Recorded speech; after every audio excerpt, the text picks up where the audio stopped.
Welcome to the DFO Rundown podcast with Frank Seravalli and Jason Gregor on dailyfaceoff.com. Delivered by DoorDash.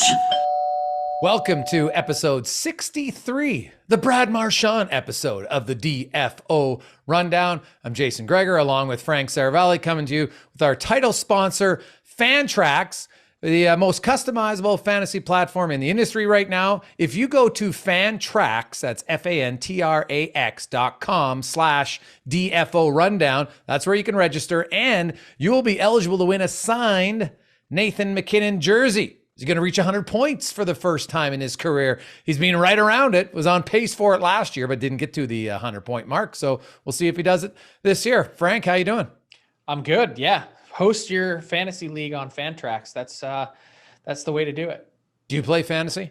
I don't at all. I actually used to. I didn't do fantasy. What I did as when I was in elementary school and high school, I did a simulation league, which was like you pick your guys and they have certain ratings, and you're a GM and you trade guys back and forth. And I did that for a while, and I loved it.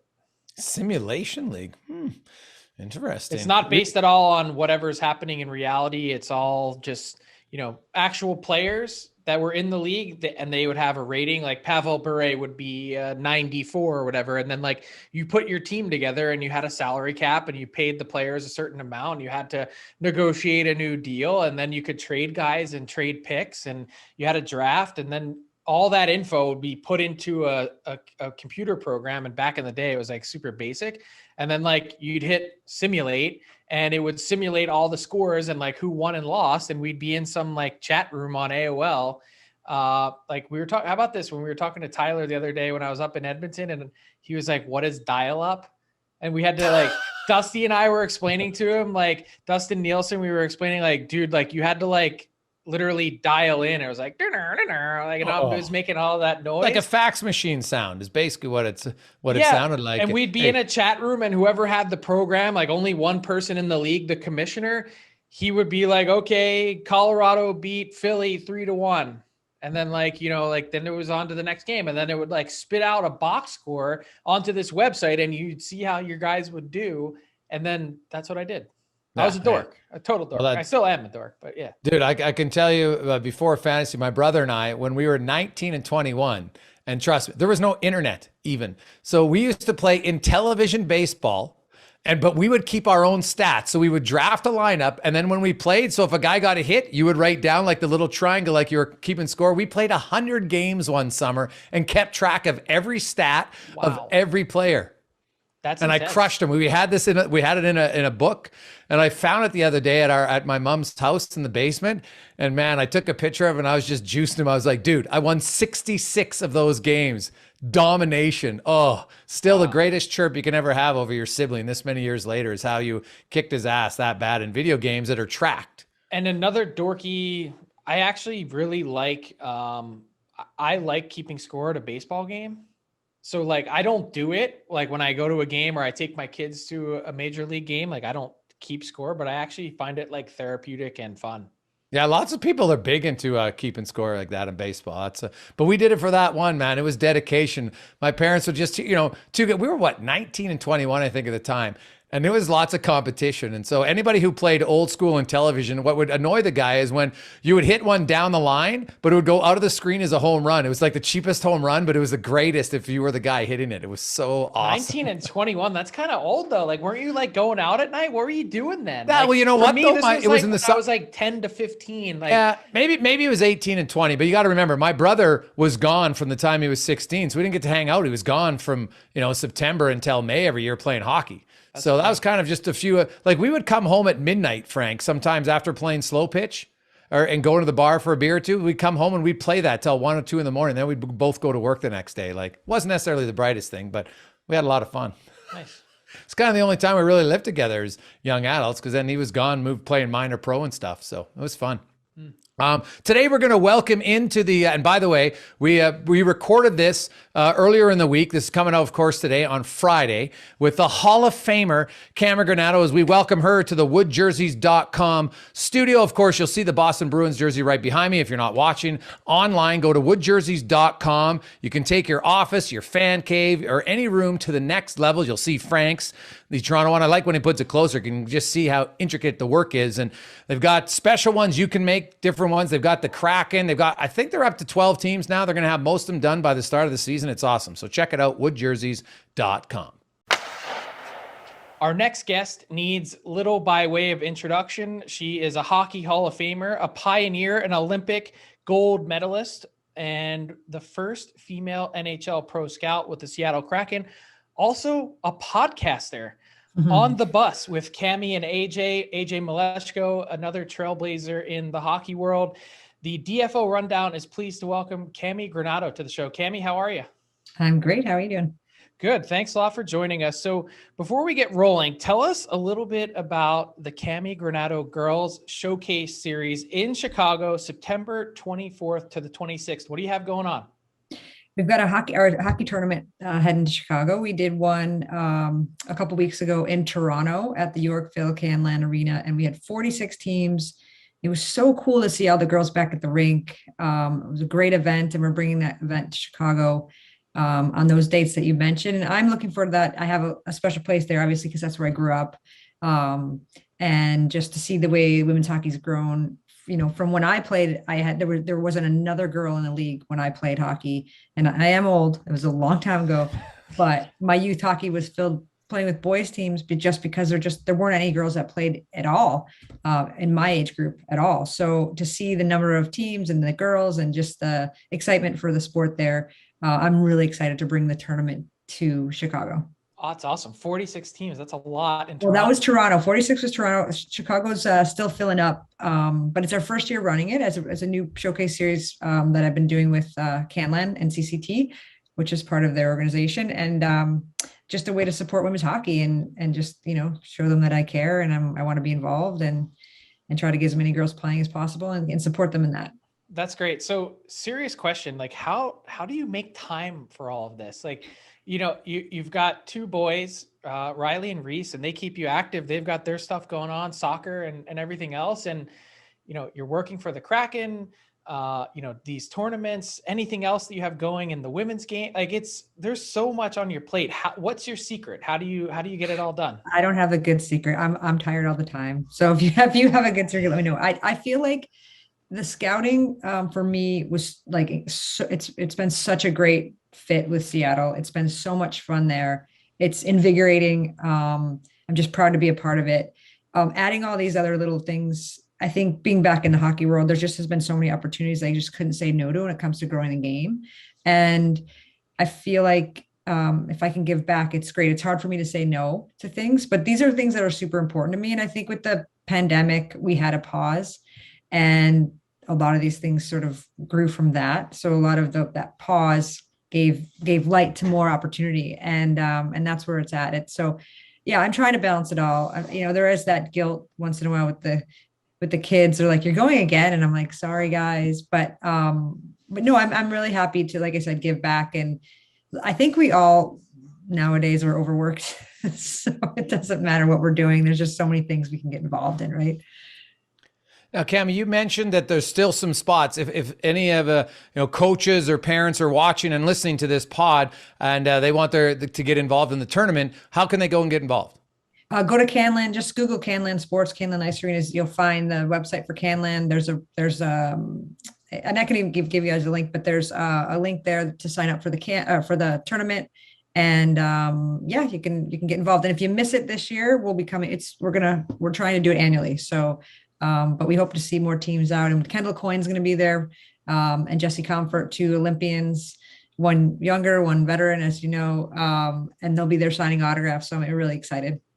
Now, you mentioned just the growth in the women's game from when you played, and even in the last 15 years, just how much it's grown in popularity. Can you give me your thoughts? I know you're working with the Kraken in the NHL, but we had the new name come out here recently in the CWHL, and that's good. But ultimately, I've talked to a lot of the young women who are playing today, and their main focus is we want one league that has all the best players, just like the NHL. How imperative is that, and how close do you think we are to having that? I think we're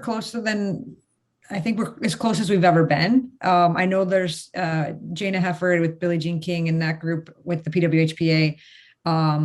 They've been talking about a plan, trying to figure out who it's going to be with, trying to figure out just when the model, talking to some interested people that want to be in the ownership. There's a lot of great interest. There's a lot of promise. It's just doing it right. I know the PWHPA and the NWHL, which now it's changed their name, but there's finally talk.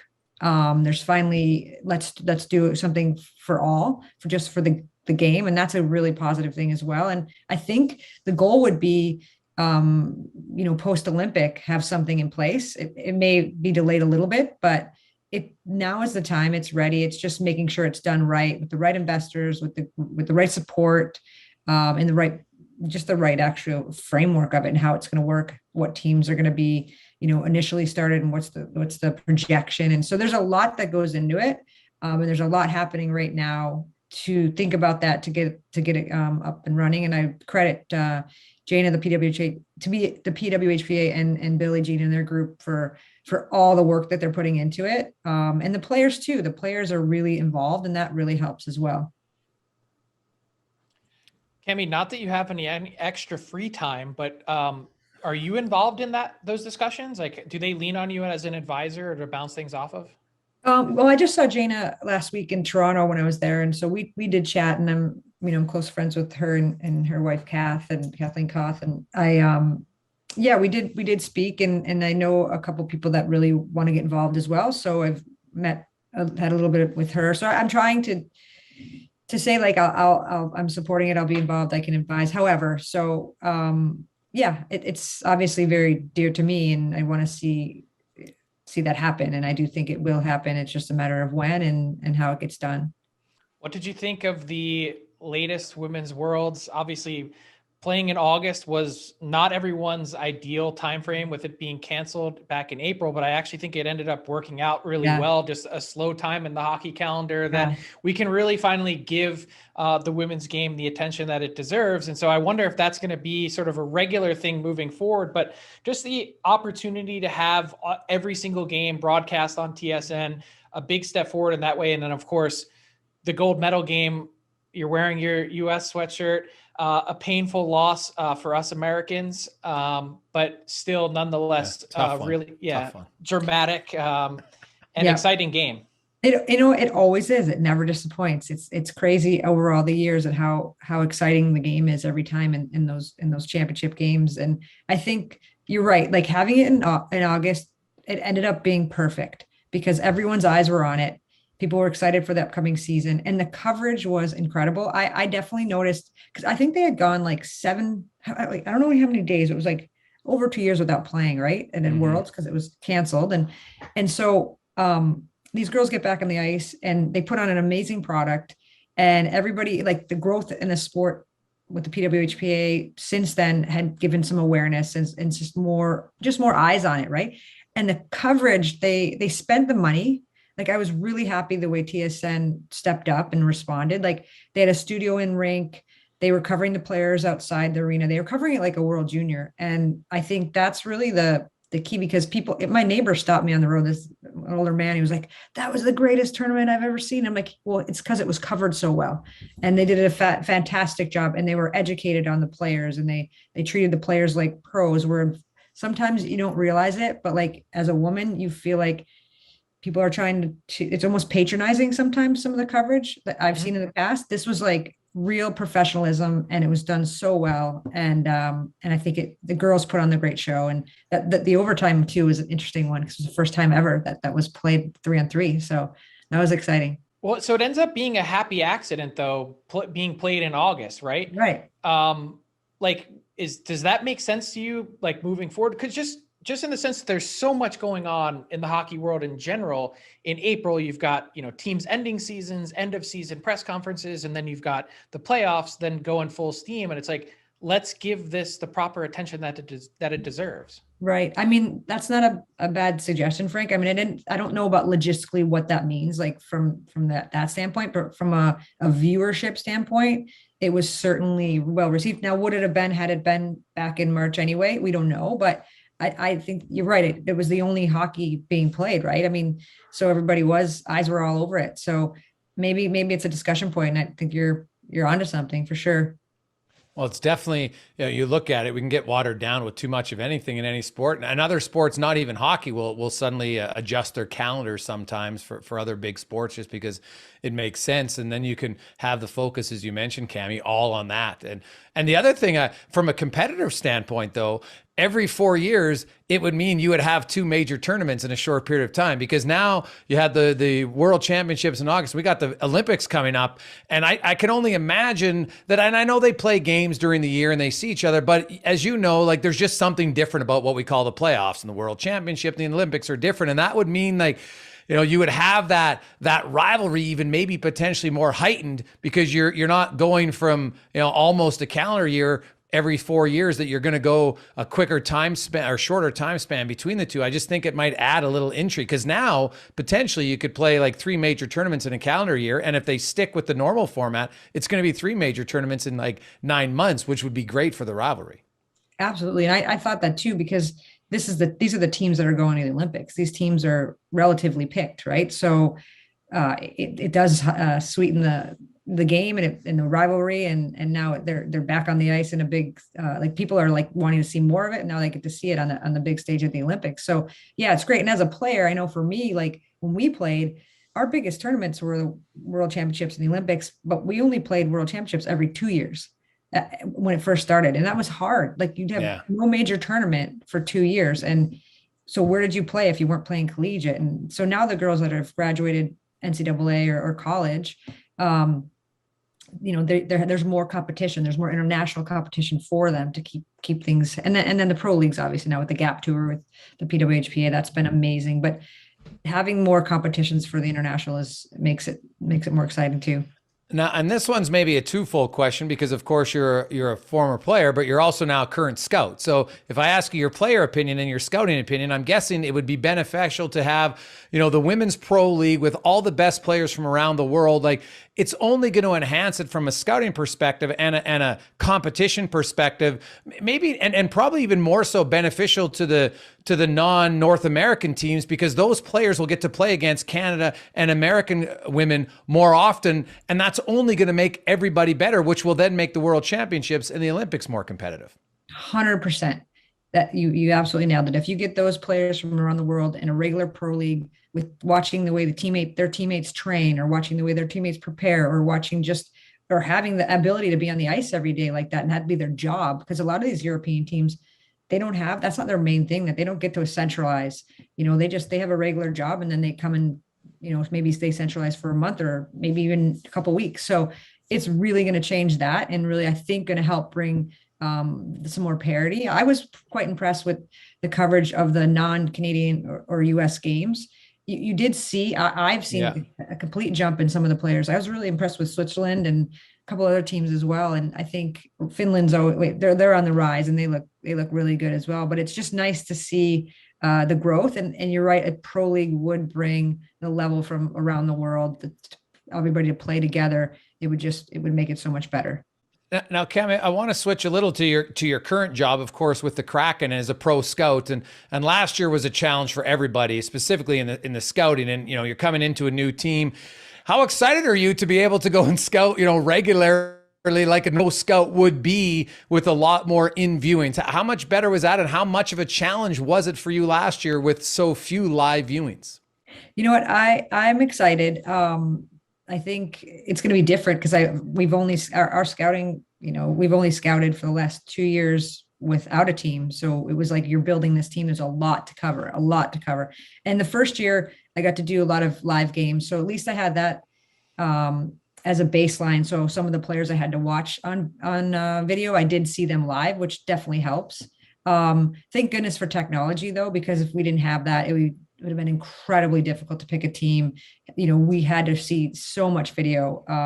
But things did open up at the end, and I got back into the arena and watched some more live games. And it was a really interesting, the whole thing. It was just so much fun to be a part of, like, building a team from start. I just never thought I would be involved in something like that. Never thought even that would be a possibility. So I felt really excited, and just to give a little bit of, play a little bit of part in that felt really cool. And now that we have a team, now that we know, scouting is going to, I think we did so many reps and we had to cover so much ground that I think it's going to feel a lot different. We have less of that now that we have a team, but yeah, really looking forward to it. I think fun to see, the guys that are on the roster and the fruits of everybody's labor. It's fun to finally see it. And I'm excited for the season. You probably undersold your impact a little bit, Cammi. I mean, like, building an NHL team through an expansion draft, like, Ron and his staff were relying so heavily on you and the other pro scouts, Ulf Samuelson, Stu Barnes, Dave Hunter, that whole crew. What did you learn throughout the process? Getting your feet wet in the scouting world, like, obviously Ron his attention to detail is top notch. Like, he's, probably one of the most methodical people that I've come across in the NHL. What was it like being part of that process and getting your feet wet in that part? It was really, everything felt really natural. I had to be a bit patient with my growth because I want to jump in, like, and just get as much as I could done. But I had to be quite patient with learning. First, I had to learn the league again, my group of, my Pacific Division and the Western Conference, just learn those players again and learn their tendencies. And that takes a little while. So you got to be patient with that. And once you learn that, then it's like digging a little bit deeper. And the great thing is I had amazing communication, great leadership. The vision was quite clear. So we knew what to expect and we knew what they wanted. And then for me, typically, it was a really easy, I won't say easy job, but it was very natural. I've been watching hockey all my life. I've been an analyst in my own mind. I've got brothers in coaching, raised, a TV analyst. I was going to say best analyst in the house. So I feel like it was just natural, and I've been around hockey since I was born into it. So it wasn't anything new. It was just figuring out how to, like, what language we need to do to report and to file, and how to file a report, and how much data do they want. But I had really great leadership and they were very communicative. So it was a nice fit, and it's been incredibly rewarding. And again, yeah, like, who would have thought you don't think of an expansion, maybe being in a scouting role, but I would never thought, like, we're building a team from scratch and I'm a part of that. So it was really invigorating and really cool. I just feel, I feel really happy to have been part of the process. And still, we just had our scouting meetings this morning for next year, and it was exciting again to be back at it. Without giving any details away, what was it like sort of being part of the debate process when you get everyone into a room and you're debating players' merits? How was that side of it? At first it's a bit intimidating. I'm not going to lie. Like, you got to stick up for your players, and, you got to learn when to interject and when not to, and how much you got to trust yourself. You have to really trust your the instincts that you have. And typically I think the first instincts that you have seem like they've been right. Sometimes you have to, like, be very patient with it as well. And not be too quick to judge, but trust the instinct. So there's a balance. But I really like it. And yeah, the team was super respectful. Like, we all have a great relationship. We did a lot of Zooms. We met one time in January, right after the All-Star game before COVID hit. And then all of our meetings after that were on Zoom. And then it was so great during the expansion draft because we all got together finally again in one room. And it's a lot easier to debate in one room than it is on a Zoom. But we did tons of meetings doing just that. And I think everybody has so much respect for each other that we can argue a player, but we don't have to berate each other about it. It's respectful. So Throughout the process, Cam, you mentioned how you like a lot of us, you want to speed it up and you want to be quicker. I want to be as good at it as I can right away.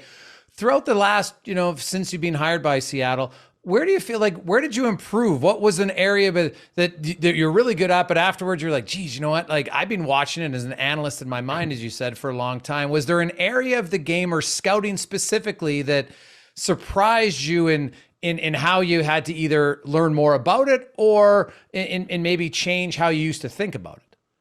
Yeah, no, that's a great question. I think I was pretty good at just understanding that I was new at it and I had to be patient. So I just tried to listen and simplify it and listen to what they wanted and sort of verbatim sort of give them if they've asked, a certain request, I would just focus on that. One of the best pieces of advice I got is don't try to watch 20 players or 40 players, like pick 5 players. And that it's like the quality over the quantity. So when I started focusing on, I found that I could really start to dive in. And I found the more I watched a player, I'd recognize maybe some more things. It would just dawn on me like, oh, I've noticed this pattern in a player and this is what they do. And this is why. I think maybe I surprised myself with defensemen. I'm an offensive player. Okay. I never really dissected defensemen other than coming at them on a 1-on-1 or a 2-on-1 or something. So it was really cool to learn defensive tendencies. I think I surprised myself with what I could unfold watching D. So that might have surprised me, but yeah. And I think I surprised myself at how much I actually liked the job, because I just didn't know what to expect when I started. And I find I do analyze things. So it was quite natural to analyzing something I love and know. So it was a perfect fit. And again, I didn't beat myself up for, if I look at back some of my reports at the beginning, I mean, they were super patient with, any of us that were new, but they, you're just trying to survive. You don't even know what's going on. You don't even know what to write at first. You go to the game, you're like, what do I write down? Like, what do they want to hear? And then after you do reps, I mean, I've done thousands of reps. It just becomes natural. So it's fun to kind of go through that growth process. Now that you've been an official professional scout, can you watch a game just to watch a game, or are you now automatically scouting every game that you watch? I'm pretty analytical. Yeah. It's just by nature you go there. You just start to dissect the game a little bit deeper. Even watching the World Championships with the girls, I was doing that, and I found myself analyzing a little bit from the scouting perspective. So, yeah, it's hard to take that hat off. I noticed that even like I was watching, youth sports or something, your brain automatically starts going in that direction. But yeah, it's just part of the job, I guess. It's definitely part of the deal. I understand what you're saying, because I covered all 4 major sports in the US here. And like, I can't go to an Eagles game or a Phillies game, take my kid. Like I can't become a fan again. And even though I'd really like to and want to, I just can't get there. So yeah. I get what you're saying. Last one for me, and then we could play a little rapid fire. Big summer for the Granado family with Don, of course, your brother coaching the Buffalo Sabres now and getting the role.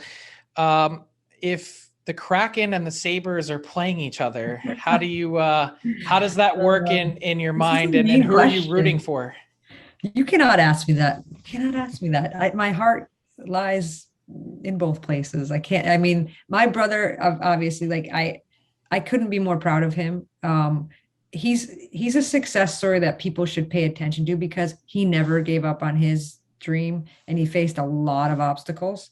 He wanted to be a pro coach when he was in his, mid 30s, and he got sick and got derailed, ended up having a great coaching career in other levels. But his goal was to reach the NHL as a head coach. And he finally got there. He's in his early 50s, and he's there now. And I'm just so happy for him. So of course, I want him to do well.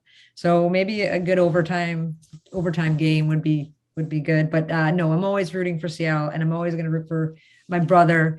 But that is an evil question to actually ask me to give the answer to. But I mean, it was fun talking to Ray throughout the process because he was saying like the Granado group chat would just be on fire during Sabres games. It was like all of a sudden, like, that's the team that everyone's paying attention to. And, you guys are such a tight knit group that, I know you guys were all rooting for him to get the job this summer.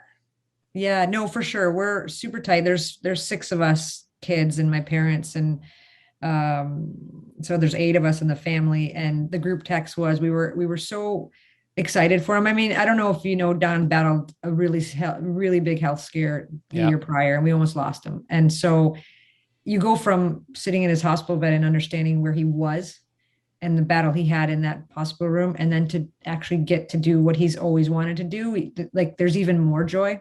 So we were all even like, it was so heightened. We were all so happy for him. And then he's such a unique guy in the way he approaches things. Like his mental side of the game, the way he can bring out the potential in players.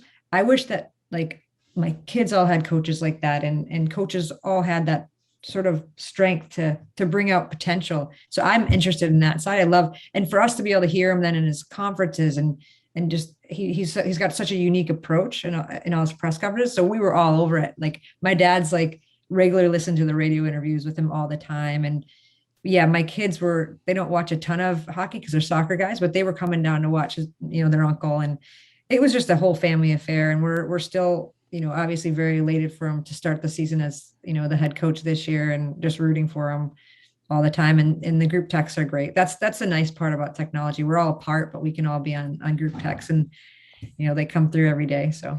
Yes, for our listeners, if you haven't read about Don's story, I actually wrote something late last season as the Sabres season was wrapping up, and I spent a half hour with him on the phone, and he's, as you said, Cammi, has a really unique approach, and I have no doubt that he'll be successful. So best of luck to Don and the Sabres this year. And Jay, you want to rapid fire away? Sure. Cammi, we only have one rule. I would just start with this. I do nothing rapid. So if it's a long answer, just forgive me. No. The great part, we just call it rapid fire, but we've had some really long answers, which is totally fine. So the only rule is you have to answer the question. Now, right. I don't think any of mine will be as tough as Frank's per se, but maybe sure. We'd like to have a little bit of fun with it. Okay. All right. Well, we'll kind of start with an easy one, Cammi. After a long day of scouting or maybe a big win, what is Cammi's cocktail of choice, alcoholic or non-alcoholic, whatever you prefer?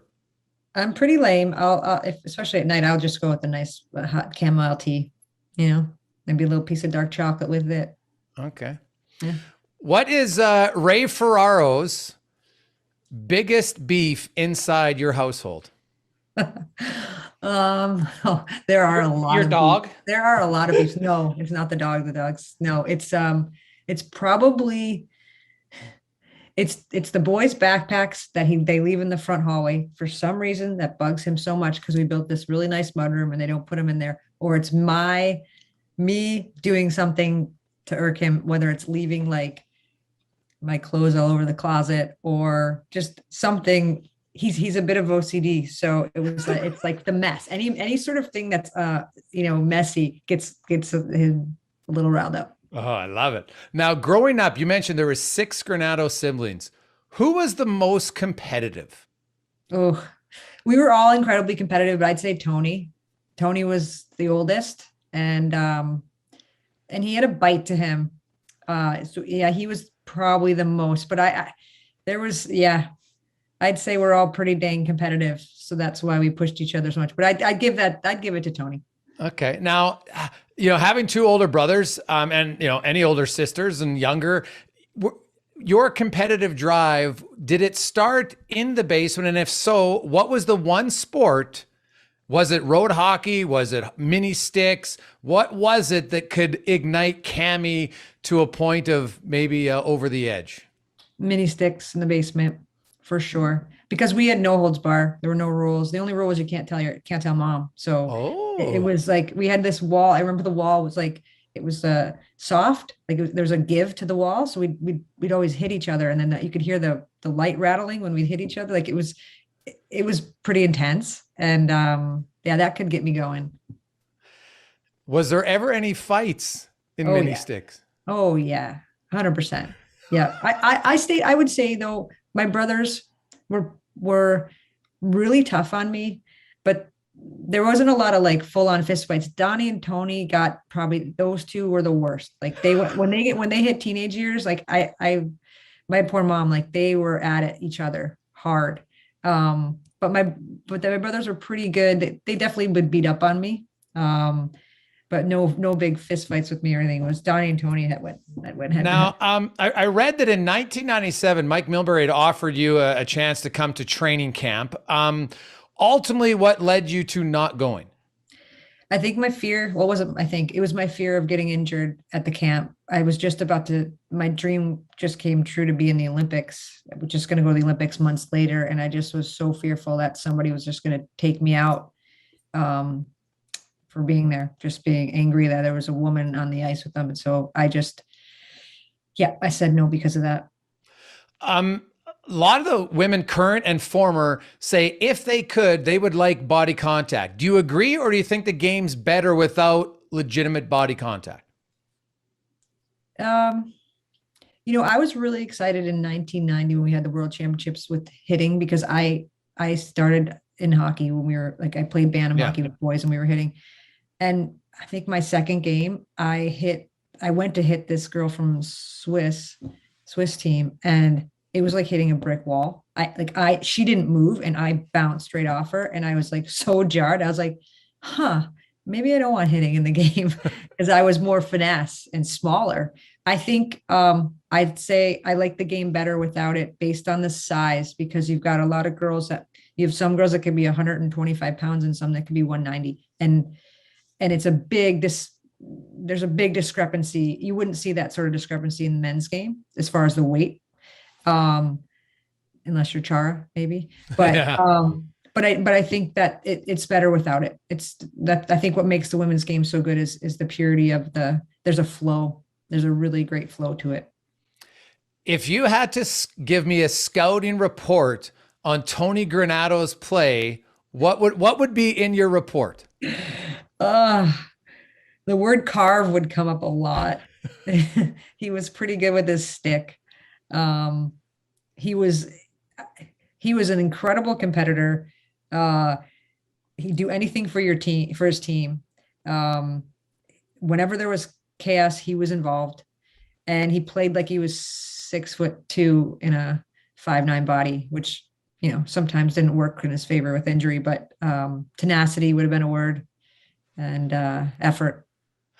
Who was your biggest rival when you played that you literally could not stand? When you play, just simply on the ice? Like Haley and I, for sure. Haley Wickenheiser and I, we just, every game, head to head, every game. And it was my only stitches I've ever gotten in hockey were from her. So, and I'm assuming like it's legit animosity, which I think is great in sports. When did you and Haley become like, where you really respected each other afterwards? Did it take a few years after retirement? When was that, where you could sit down and laugh about it? I think in the last couple of years was just, we hadn't really seen each other much prior to that, but we got in a couple of Zooms together this past year. I've been working with her WICFest over the last few years when it comes to Vancouver, and we did a couple of Zooms just recently, and we got on together, and the girls got to ask questions, and her and I just started laughing about it. But yeah, we understand it was quite a real rival, and we just did not like each other on the ice at all. And lastly, how many times a year do you have to text Gord Miller to ensure that he's looking out for your husband? I don't have to text him as much now, because I just know Gord's got his back. Gord's a good man to handle all that. So yeah, early on, maybe more, but yeah, I trust Gord. He knows, and it's great because not a lot of people have that effect on Ray, and Gord does. So yeah, he's a good man. And what is Cammi Granato's favorite meal to have made for her? Ooh, to have made for me, I would say, I'm trying to say those beef sliders that I had at your house at that party. No. I don't eat red meat, so I would say like some sort of chicken dish. Ray does a good job on the barbecue when he makes chicken, a nice chicken, or a nice maybe chicken, like some sausages or something with a big salad. And I'm a bit boring. I eat quite healthy. So, yeah, I think. Do you ever have dessert? Yeah. Oh yeah. We all Okay. have that. I've been more into chocolate than I've ever been. So I do like Oh, nice. chocolate or Well, Wait, Cammi, I have one last question. Sure. Cammi, what will we see first? A female NHL head coach or a female NHL GM? Ooh. great question. First, Frank, that's a really intelligent question. I don't know. I don't know the answer to that. I would think maybe GM first, but then you think about it, what's to say that there won't be a female head coach first? I know there'll be some assistants coming, it can't be very long, right? Yeah, maybe, I don't know. I don't have the right answer. I hope we see both. How about that? I hope we see both, and I think we will see both. Just a matter of when. And I don't know. I would probably lean towards GM if I were answering it myself. Well, I think honestly, the emergence of a single women's professional league is only going to help that, because there's just more experience, and people who get more experience at any league, they usually work their way. So to me, that's obvious. If you could, are you automatically more in management, Cammi, or if an opportunity came for you to be a head coach, would you look at that? Yeah, you know what? I've got my brother's in coaching. I understand what it takes. I couldn't do it at this point. Maybe Okay. when my kids are older. I wish I could, but I can't sacrifice my family first, sort of, raised on the road a lot. They don't need two parents away. So in the future, possibly, but I do have an appetite for it. Absolutely. Just, the circumstance won't allow that at this point. All right, family first. It sounds like you were raised that way, so it's great to see you continuing that.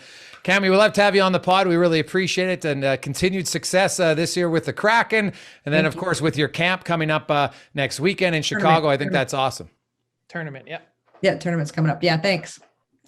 That was our big guest today, delivered by DoorDash, Cammi Granato. Fantastic career on the ice. Looks like she's going to have a great career off the ice. And hey, if you want great delivery, it's easy. Go to DoorDash, get it to restaurants and everything else delivered right to your door. And if you've never tried it, well, now's the best time, because if you're a first-time user, you get 25% off and no delivery fees when you use the promo code RundownDD. And Frank, insightful question at the end there about the first head coach or the first GM. I do believe, honestly, that having the women's league is where they're going to be able to grow. And it's like anything, whether you're a coach or a GM, you need as much experience as possible. I know a lot of head coaches who went to be assistant coaches and then said, no, I'll go down to a lower level to be a head coach because it's just different. And I want that opportunity. And I think that's what you're going to need. And I think that's what you'll likely see. Well, it takes people like Cami and like Haley Wickenheiser. You see the work that Haley's doing on the ice at the Maple Leafs development camp this week, while she's doing rotations in the emergency department in Toronto. And you see the work Cami's doing as a pro scout on the front office side, while raising two boys that are, traveling around the world playing soccer. Like it's incredible, the work that they're doing, and they're just as they did on the ice, they're paving the way for everyone else to hop in and say, I'd like to be a pro scout. I'd like to work in analytics. I'd like to do development coaching. I'd like to be an assistant coach, and then work your way up to be a head coach. Like that's how it works. And it takes open-minded people like Ron Francis, like Kyle Dubas, to put these people in a position to succeed, so that when Cammi Granato gets a seat at the table with the Seattle Kraken and is in the debate, she's just looked at as anyone else would be around the table. And that's the unique environment that places like Toronto and Seattle are creating, because that is exactly how they're viewed. She's viewed as the Hall of Famer that has that pedigree and that class and talent. And so it's exciting to see, I think, and then just all the play on the ice, I think will help, get the answer to that question. And I'm fascinated to see. And the part that I didn't answer is, I think before we see both of those, I think we're going to see the first ever NHL female official on the ice before that. So there's something else to think about. I've seen in other sports, so yeah, it's only a matter of time for sure. And that's the DFO Rundown, brought to you by Fantrax. Now, if you don't know what Fantrax is, pretty simple. You played fantasy. Maybe you're in a league with your friends, or you want to create your own league. Well, that's where you go to fantrax.com/DFO Rundown.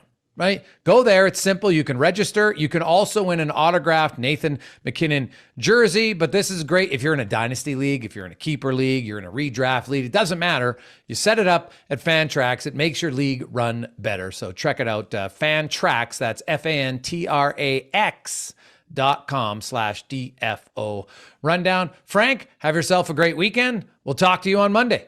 Thanks for listening to the DFO Rundown with Seravalli and Gregor. Keep it locked on dailyfaceoff.com and subscribe wherever you get your podcasts from to never miss an episode. Delivered by DoorDash.